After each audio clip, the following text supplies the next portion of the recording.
In GLOJAS, day 7 is very important day for us. We are looking for all the graph, the intact, the angle, direction and the density.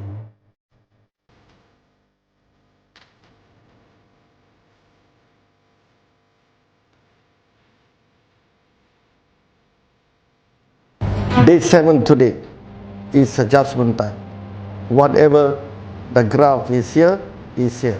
Now it will start to shed within 2 weeks to 3 months. After 3 months, it will start to grow. Around 9 months to a year, it will reach to the maximum growth. We call it the optimum growth. Now today, all the micro scabs is not there anymore. It's already shed. Patient have done a very good smart graft care.